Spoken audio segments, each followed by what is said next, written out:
Queridos hermanos, damos gracias a Dios de que Él permite que podemos usar la tecnología de hoy para poder llevar este estudio y continuar con nuestro estudio bíblico, a pesar de que esta vez no nos podemos congregar debido a las temperaturas frías y debido a que también tenemos muchas personas o hermanos que están fuera de la ciudad debido a las fiestas de Navidad. Pero continuemos con el estudio que hemos estado llevando a cabo durante este mes acerca de poner al miedo en su lugar. El miedo, hermanos, puede golpearnos de muchas maneras, pero sin embargo, cuando nosotros describimos y decimos que ponemos el miedo en su lugar, quiere decir que debemos poner nuestra confianza en Dios por encima de cualquier temor que pudiera estar atormentándonos en nuestras vidas.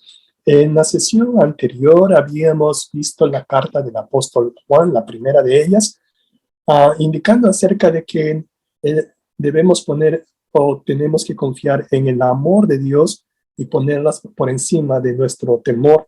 En esta oportunidad vamos a ver, hermanos, cómo en este pasaje de Lucas capítulo 1 vemos a una joven mujer, María, que estaba a punto de experimentar un cambio increíble en su vida y las circunstancias en su vida, y su ejemplo nos puede animar a confiar en Dios, pase lo que pase. Aquí el Evangelio de Lucas comienza con el relato más detallado del nacimiento de Jesús. Los versículos de esta sesión son la narración de Lucas del anuncio a María que daría a luz un hijo concebido por el Espíritu Santo.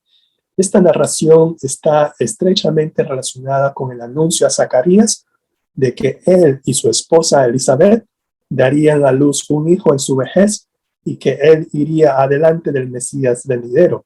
En muchos sentidos, en el capítulo 1 de Lucas, tanto las historias o el relato de Zacarías y el nacimiento de Juan el Bautista, o la concepción de Juan el Bautista, y la historia de María también son historias paralelas entre sí. Es por eso que en este estudio me gustaría establecer un paralelo para comparar el anuncio del ángel Gabriel a Zacarías con el de María, y cómo la reacción y luego la respuesta de este sacerdote y de la muchacha adolescente van a variar. Ahora aquí, obviamente, el niño que María iba a dar a luz sería el Salvador del mundo, porque Él es el Hijo de Dios. Él nos traería paz a todos nuestros temores, como también lo veremos en este estudio. Querido Padre Celestial, te damos las gracias, Señor. Te pedimos, Padre amado, que en esta temporada navideña, Señor, recordemos el nacimiento de nuestro Salvador, tu Hijo amado Jesucristo.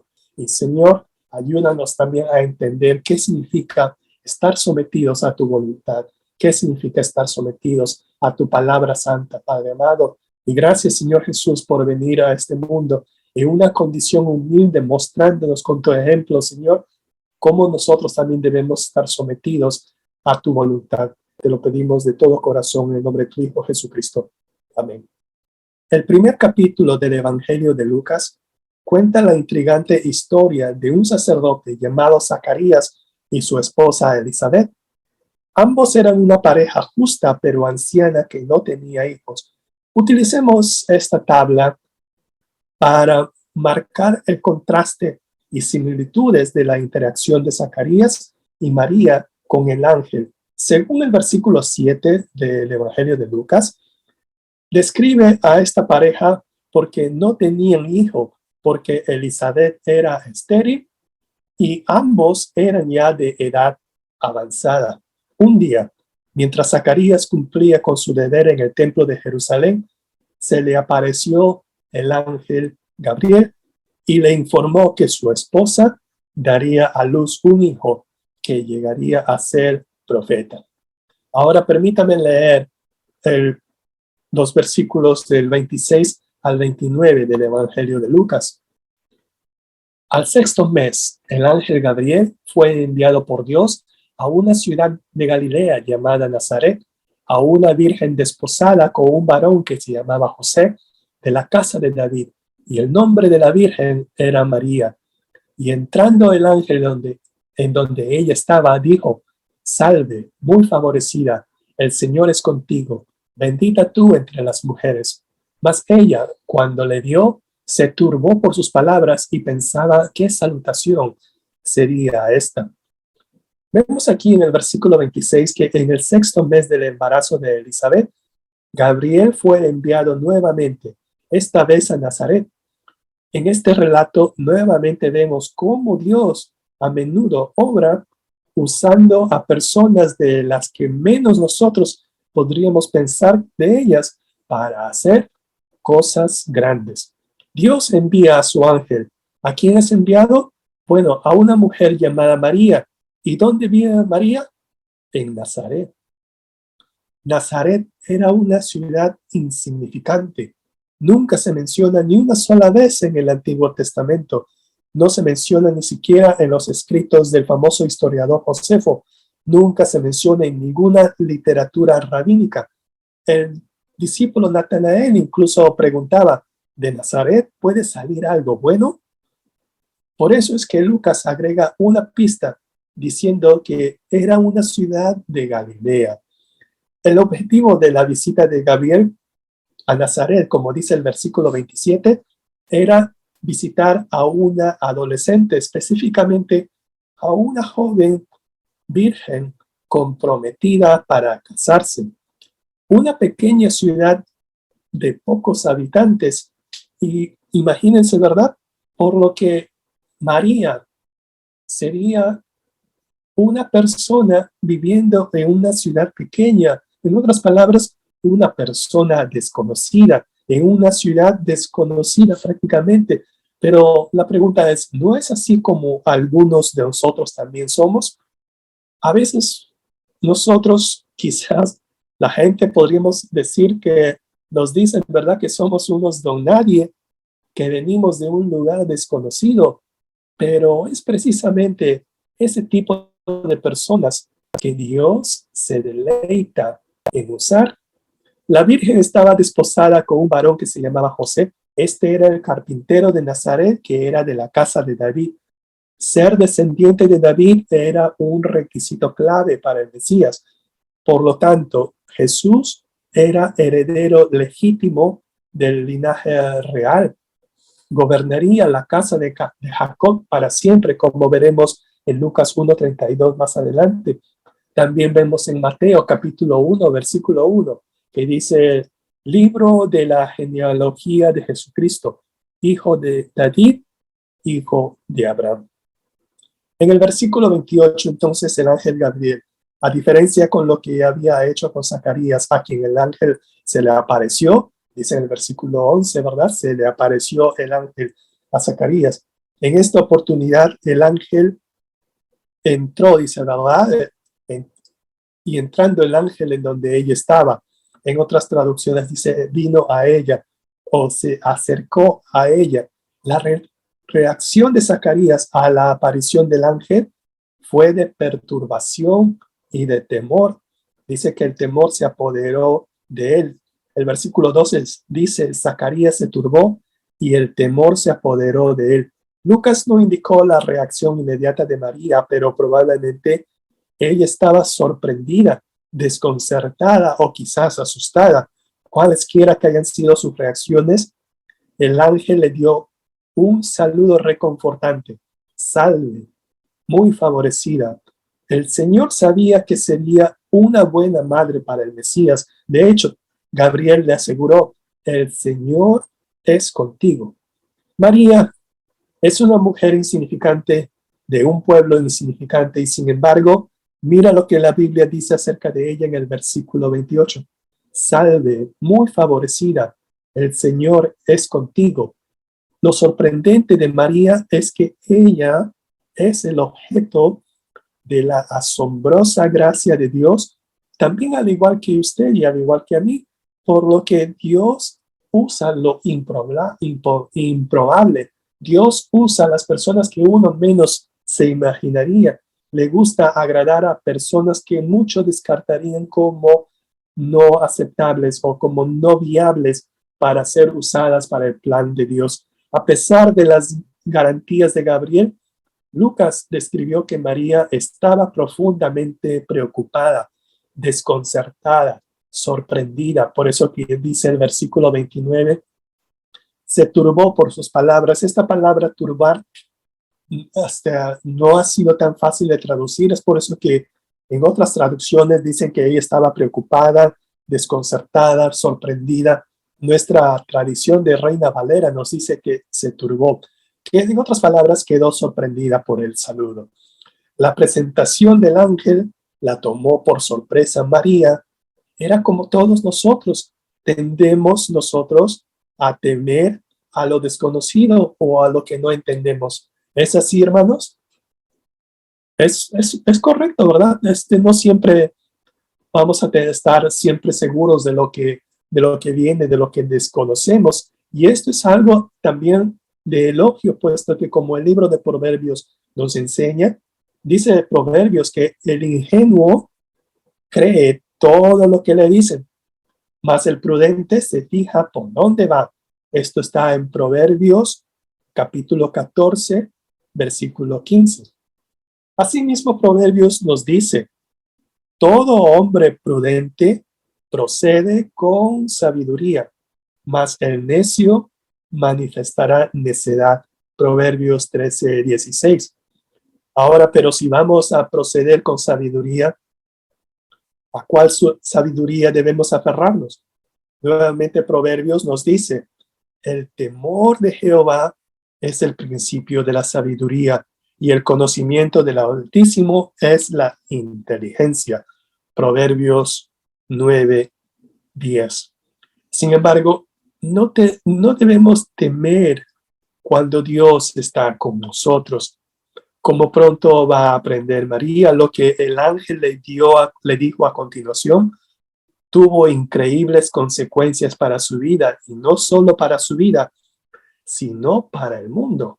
Nuestro temor a lo desconocido puede desaparecer al saber que Dios está presente con nosotros y que estamos a salvos en su gracia. Ahora vayamos a los siguientes versículos donde vemos que nosotros tampoco debemos temer el plan de Dios para nuestras vidas.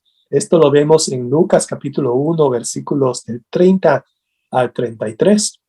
Empieza así diciendo, entonces el ángel le dijo, María, no temas, porque has hallado gracia delante de Dios, y ahora concebirás en tu vientre y darás a luz un hijo, y llamarás su nombre Jesús. Este será grande y será llamado Hijo del Altísimo, y el Señor Dios le dará el trono de David su padre, y reinará sobre la casa de Jacob para siempre, y su reino no tendrá fin. Una vez más, Gabriel consoló a María, que estaba confundida y quizás asustada. Él le dijo, María, no temas. La frase aquí, no temas, aparece varias veces en los registros tanto de Mateo como de Lucas sobre los acontecimientos que rodearon el nacimiento de Jesús. Gabriel se lo dijo a Zacarías también en el versículo 13. Zacarías, no temas, porque tu oración ha sido oída. Ahora pensemos en esta frase que a lo largo de la Biblia solemos encontrarnos. No temas, no temáis, no tengan temor. Algunos han interpretado como si fuera un mandato, como si fuera una orden de nuestro Señor. Es más, ¿verdad? A los que les gusta buscar los mandamientos en la palabra del Señor, inclusive han tratado de encontrar esto como un mandamiento, no temer. Pero en realidad, hermanos, aquí esta palabra no temer, no temáis, no teman, muestra el amor de nuestro Padre. De la misma forma que nosotros consolamos también a nuestros niños, nosotros a veces le decimos a nuestros niños, ¿verdad? Ya no llores, ya no temas, no, tranquilo. Aunque a veces, hermanos, sí, hay razones para llorar, Hay razones para temer. Nuestro Señor Jesucristo nos consuela. Lucas 12:32. Él nos dice, no temáis, manada pequeña, porque a vuestro Padre le ha placido daros el reino. Notemos aquí, ¿verdad? Ahora el contexto, lo que significa el no temer. El no temer no lo consideremos como un mandato, no lo consideremos como algo de que estamos destinados a hacerlos, porque como le había dicho en otras sesiones, hermanos, el temor es un instinto natural, es un instinto de nuestra naturaleza humana que no lo podemos nosotros anular. Es algo que Dios nos ha dado para la protección de nosotros, ¿verdad? Nuestra protección de nuestra vida.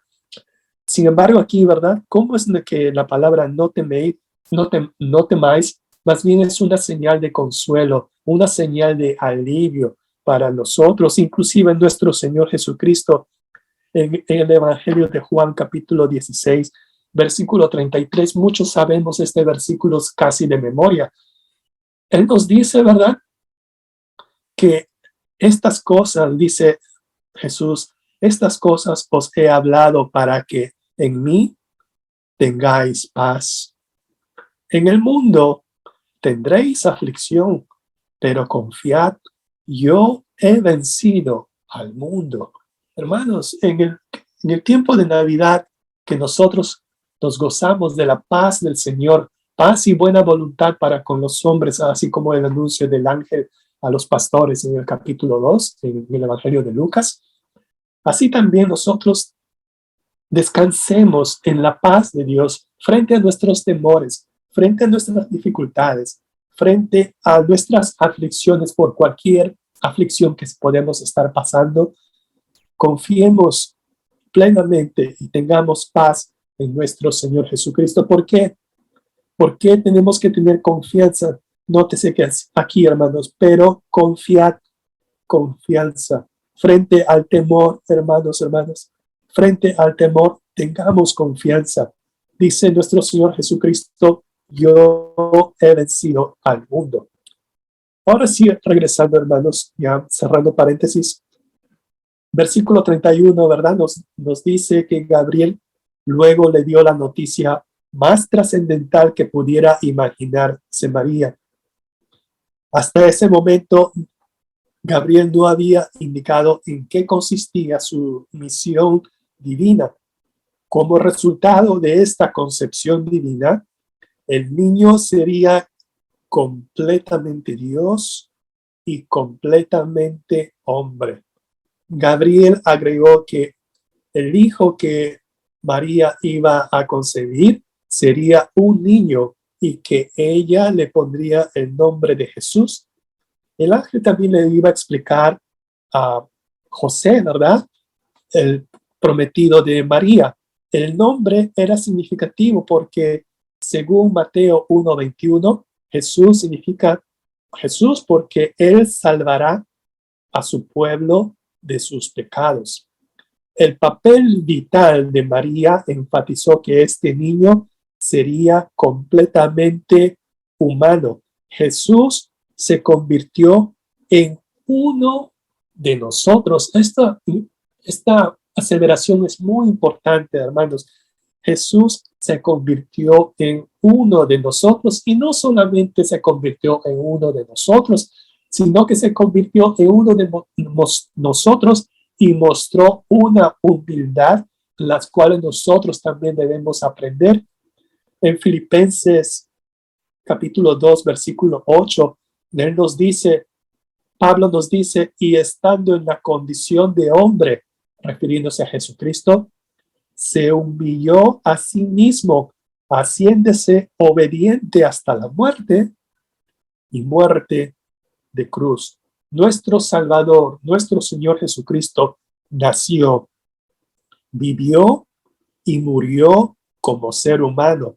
Jesús sabe lo que es enfrentar las pruebas y las tentaciones, pero nunca pecó. Jesús es el único Salvador verdadero porque vivió la vida perfecta que nosotros debemos vivir ante Dios. En el versículo 32, Gabriel continuó desplegando su mensaje divino a María. Declaró que Jesús tendría tres características distintivas. Primero, él será grande. Grande era una palabra que se usaba con frecuencia para describir a Dios en el Antiguo Testamento. Por ejemplo, ¿verdad? Salmos 95:3 nos dice que porque Jehová es Dios grande y Rey grande sobre todos los dioses. También Gabriel dijo que el niño será llamado Hijo del Altísimo. Altísimo era un término reservado para Dios mismo. Jesús no solo es grande, sino que también es el Hijo de Dios, y como Hijo de María, Jesús es completamente humano. Y como Hijo del Altísimo, Jesús es completamente Dios. Además, en tercer lugar, dijo el ángel que el Señor Dios le dará el trono de David, su padre. Jesús, en otras palabras, tendría un lugar de autoridad único. ¿Por qué sería tan importante sentarse en el trono de David en Jerusalén? Gabriel se refería a la promesa de Dios al rey David de que uno de sus descendientes se sentaría en su trono para siempre. Esto lo podemos ver en el pacto davídico, en el segundo libro de Samuel, capítulo 7, versículo 16. Dice así que, y será afirmada tu casa y tu reino para siempre delante de tu rostro, y tu trono será estable eternamente. En el versículo 33 dice que su reino no tendrá fin, refiriéndose al Mesías, a nuestro Señor Jesucristo. El Mesías reinará sobre la casa de Jacob para siempre. A diferencia del reinado de David, el reino del Mesías no tendrá fin. A lo largo de la Escritura nos encontramos con personas a las que se les dio la oportunidad de dar un paso hacia lo desconocido y confiar en Dios en el camino. María ahora iba a entrar en una situación que ninguna mujer antes o después había experimentado y necesitaría confiar en Dios. No había necesidad de temer porque Dios usaría su obediencia para hacer algo que nunca se había hecho y traería gracia y salvación para todos.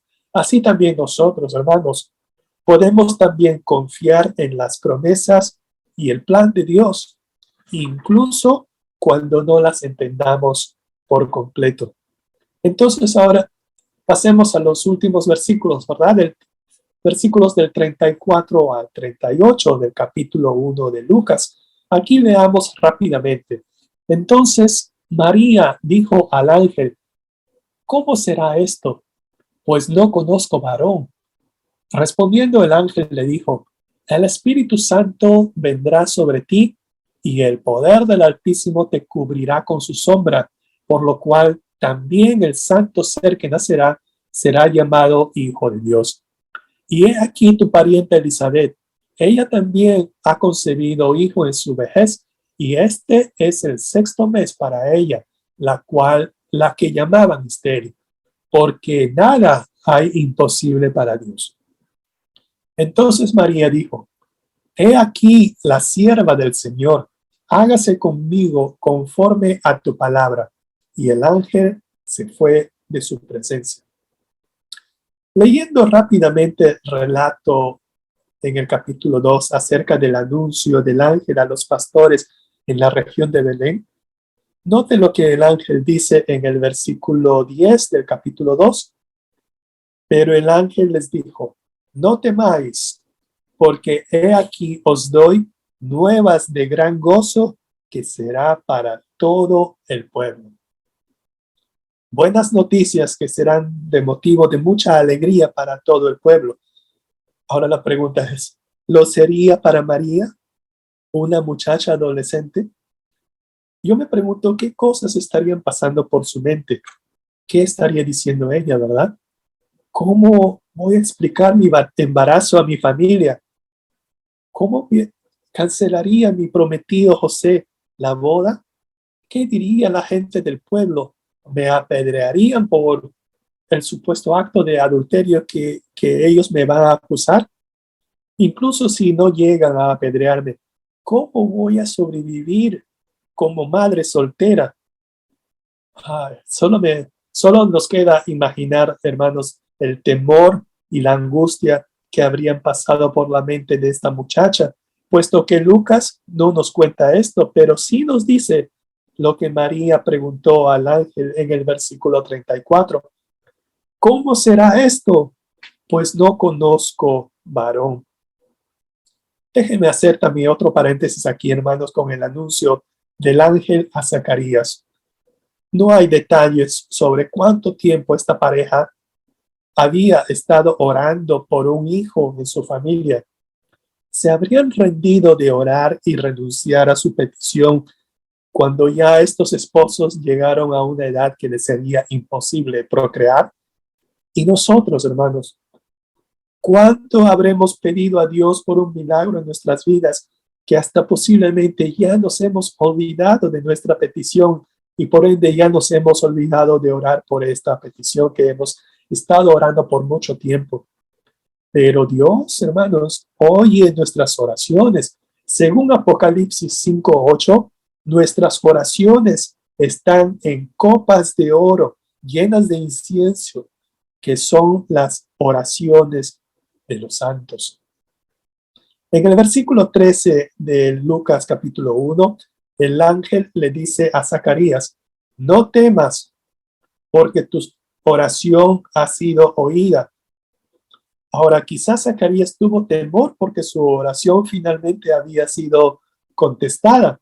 Bueno, no se sabe, ¿verdad? Pero imagínese por un momento que usted, a una edad avanzada en su vida, en vez de estar cuidando de nietos, ahora tenga que usted cuidar de hijos, ¿verdad? Recién nacidos. ¿Cuánto responderíamos con temor cuando nuestras oraciones son escuchadas? Hermanos y hermanas, también tenemos que tener en cuenta eso. ¿Cuánto de nosotros responderíamos con cierto grado de escepticismo cuando la petición que posible hemos estado orando toda nuestra vida finalmente es concedida? Por eso vemos la respuesta de Zacarías en el versículo 18, con un tono quizás de hasta incredulidad.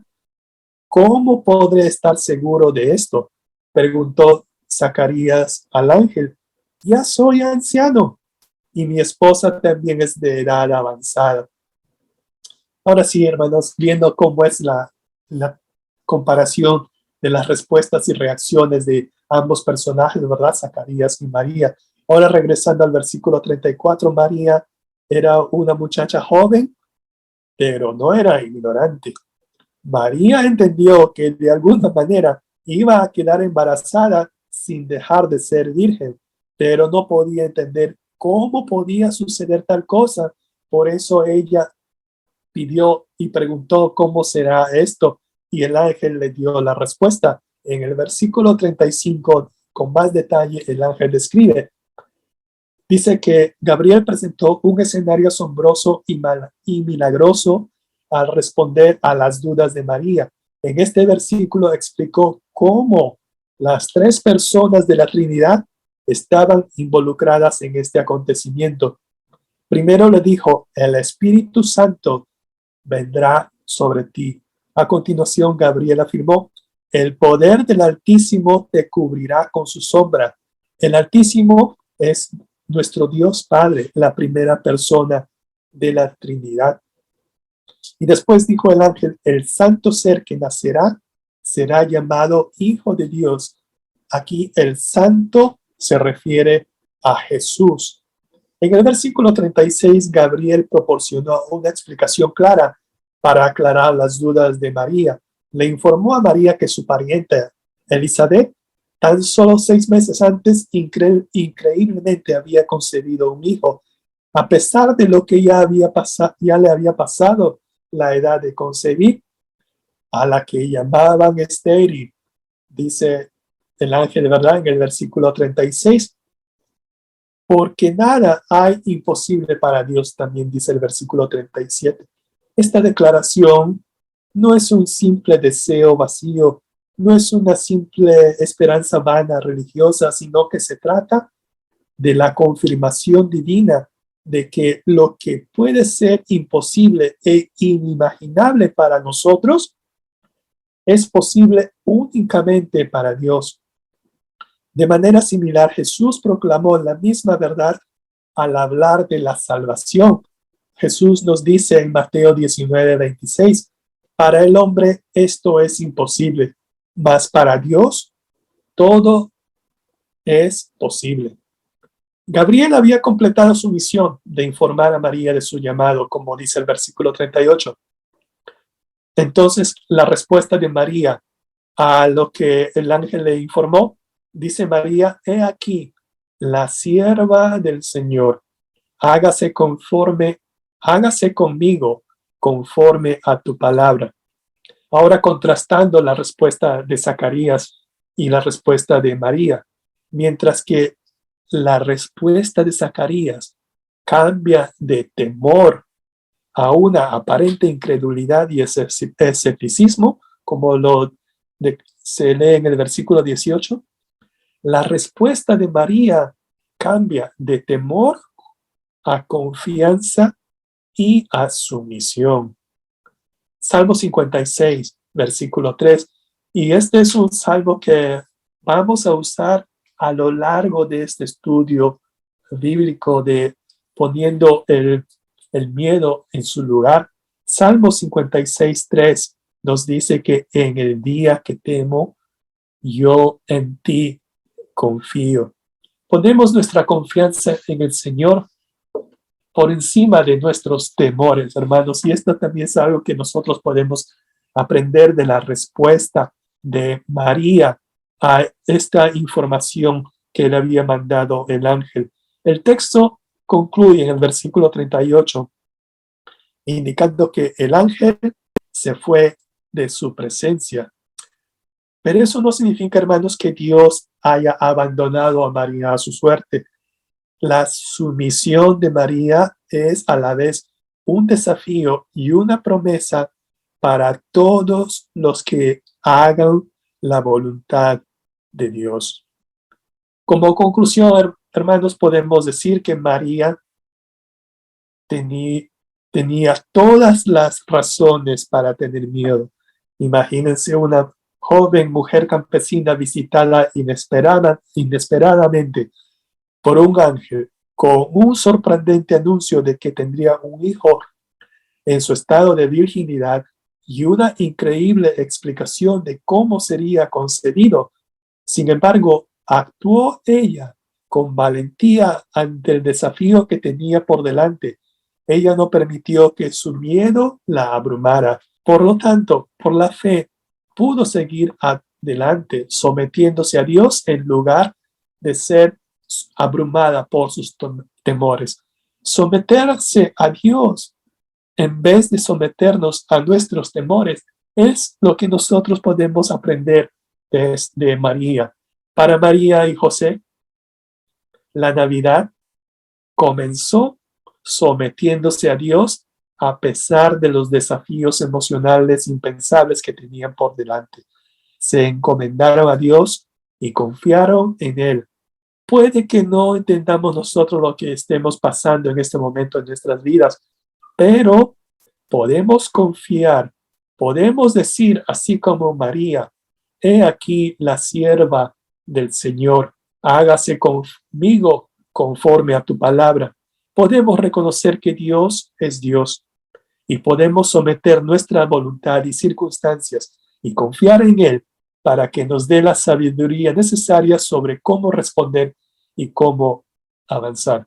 Hermanos, que el amor de Dios llene nuestros corazones esta temporada navideña y todos los días restantes, mientras caminamos con Él, confiando en su palabra y sometidos a su voluntad. Feliz Navidad, hermanos.